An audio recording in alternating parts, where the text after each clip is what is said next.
We have made it to Friday. It's April 26th, and here's what we're working on this morning. More of us are willing to take more risks with our food. It's all because of the high price of groceries. Hamilton's independent MPP, Sarah Jama, was ejected from the Ontario legislature for defying the keffiyeh ban. And a new movie, loosely based on the true story of Pop-Tarts, is heading to Netflix.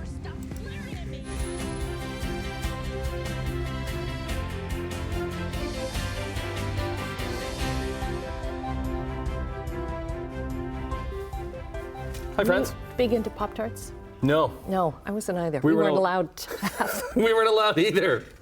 It was like porridge before like school. It's like, the bus is coming down the road, finish your porridge. I'm just like, but it's cold, finish your porridge. Good for your mom. Good, good. Look at me now, Brian Wood? Yeah, exactly. Look how you turned out. Yeah, it turned out okay. And the golden boy even better. So there. Yeah, because he ate his porridge. Yes, exactly. Yeah, see?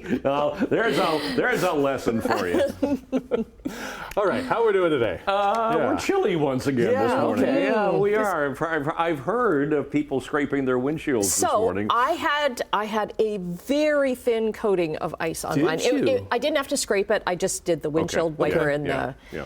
And then, so then we have that today, and then like come Sunday, like we're going to be in the 20s. 20s, yeah. right? Yeah, Okay. we're going to be 20s as we head through end of the weekend into the beginning of next week. So it's going to warm up. But yesterday, the high for yesterday that we got to was 7.7. That was it. You know, we should be around 14. At least we had the sunshine. Once again today, we're going to have the sun. It'll be a bit milder. We should hit 12, but as I said, that's still shy of seasonal for this time of year.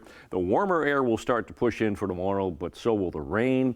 Possible thunderstorms for the day tomorrow as well. So enjoy the sunshine today. Skies are clear right now. Temperature is -1. Wind chill -5 at the moment.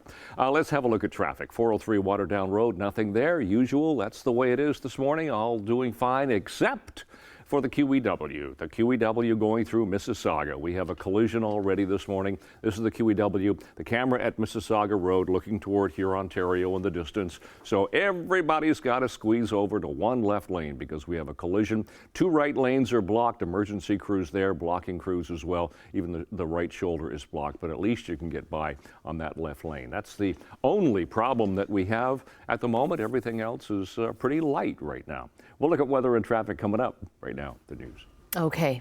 A new study shows that some Canadians are compromising their health by eating potentially unsafe food. This is all because of the rising cost of groceries. Simone Gavros joins us now in Waterdown with more. Hi, good morning, Annette. Well, over 9,000 Canadians were involved in this survey to figure out how they're managing their food safety habits when it comes to the rising price in food. And this comes specifically with their habits towards best before dates. Now, here's a look at just some of the findings that were included in this survey from this month. Nearly 60% of Canadians interviewed were more inclined to eat food close to or past its best before date because they can't afford to waste any food. 48% say they're unsure whether eating these foods could make them sick. But that being said, 20% of Canadians say they have been sick from eating risky food, and that varies dramatically based on each generation. Now, when it comes to stretching the shelf life of food, 47% of Canadians say they have changed their habits to keeping food fresher for longer, including freezing bread to prevent mold or using vacuum-sealed containers for leftovers.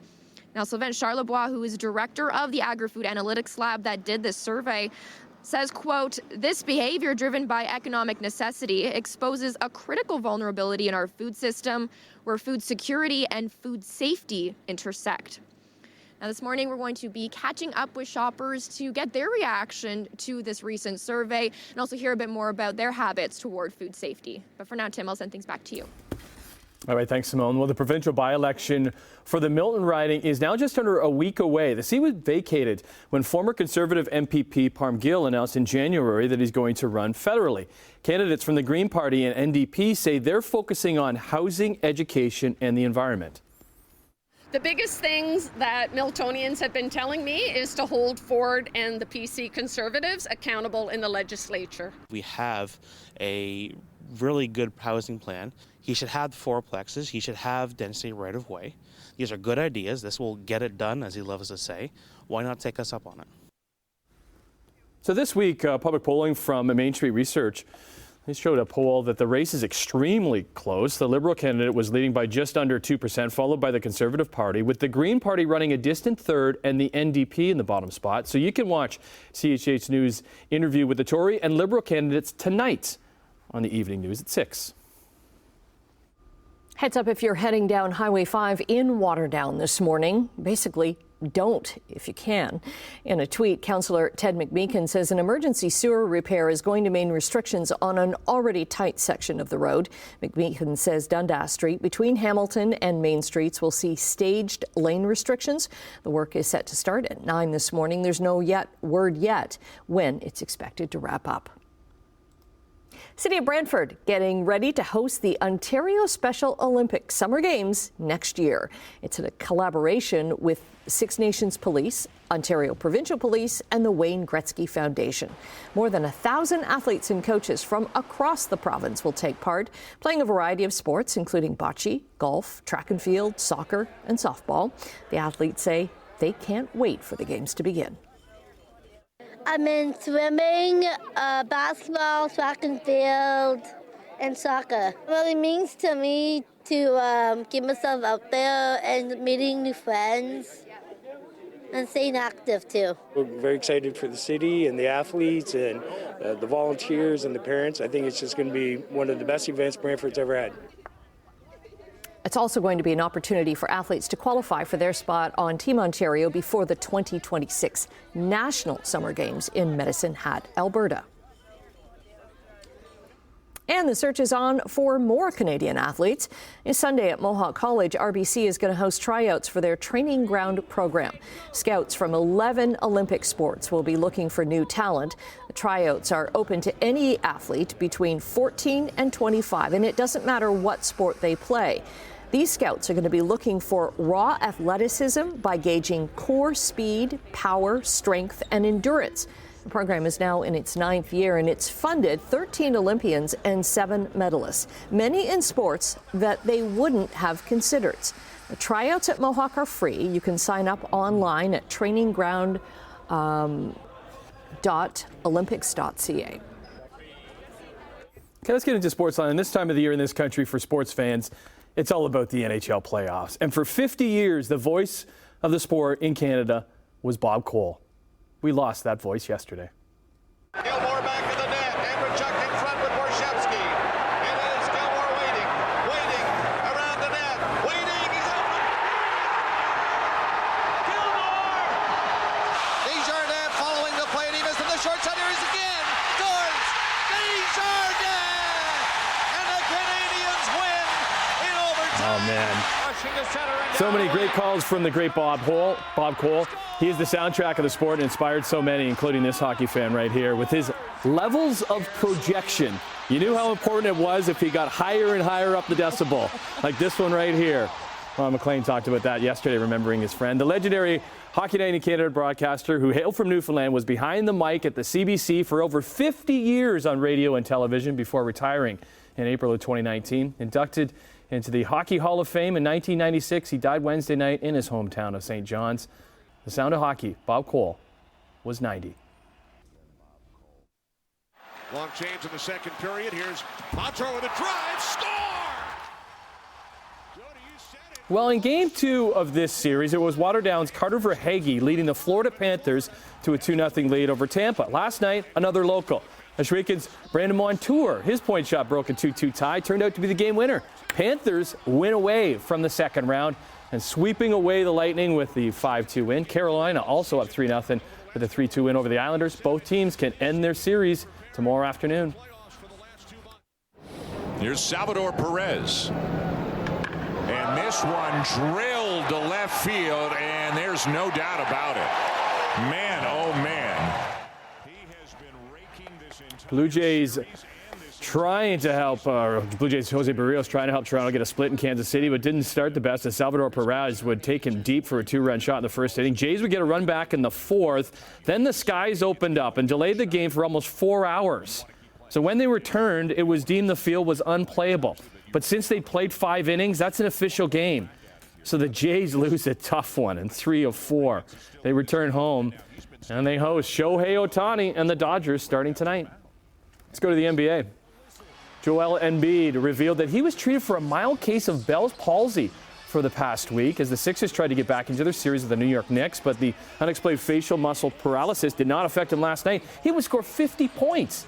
As Philadelphia is back in the series with a 124-114 win, Embiid became the first player in NBA history to score 50 points on fewer than 20 shots. Elsewhere, Denver up 3-0 on LeBron and the Lakers, 112-105. And finally, you know the NFL is big when the traveling circus that is the NFL Draft arrived in the Motor City.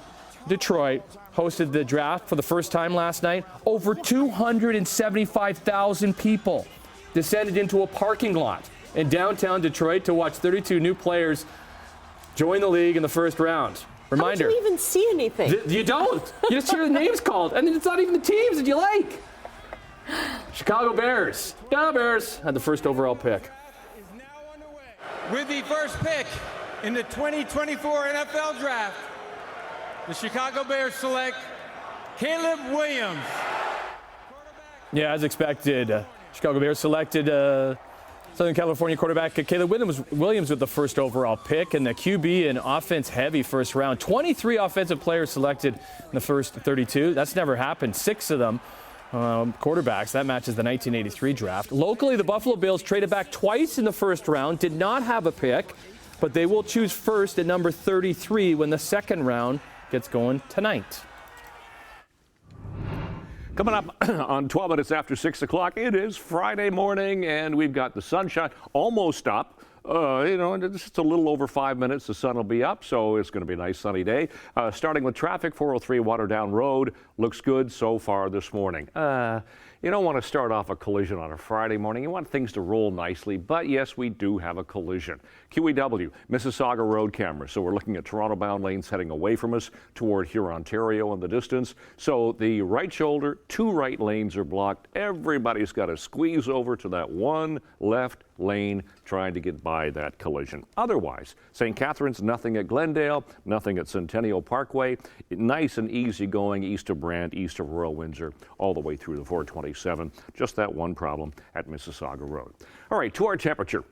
Well, at least some good news this morning is the temperature just went up by a degree. We were -1. We're now sitting on the freezing mark at 0. Winds are from the north-northeast. That'll continue for the day today. That's what kept it feeling raw yesterday. Humidity right up there. Sky is mainly clear so far. For school today, we're going to hit 12. Now, that's still shy of seasonal, but a lot better than yesterday. There's that northeasterly breeze sticking around, northeast 20 gusting to 40. So the ridge of high pressure just sliding off towards the east, but that's still going to give us the sun for today. However, tonight the clouds roll in, the showers, possible thunderstorms for tomorrow. It will get milder tomorrow and milder again as we get on Sunday with that southerly push, but it's going to get unsettled. So enjoy the sun today. High UV index, by the way. Temperature 17 and 18 for Niagara and North Shore of Lake Erie. Otherwise, temperatures struggle 11 and 12 degrees because of that wind coming off the lake. 8 and 9 for Niagara tonight. Notice the showers push into the west, 7, 6 to 9 degrees for the overnight hours. So it will be milder to start the day tomorrow. And then tomorrow we'll hit 15 to 14 degrees. So that's around seasonal. 16 for Brantford, but showers, actually rain and thunderstorm for the day tomorrow, so pretty unsettled for the day. So out the door this morning, temperature right now is 0.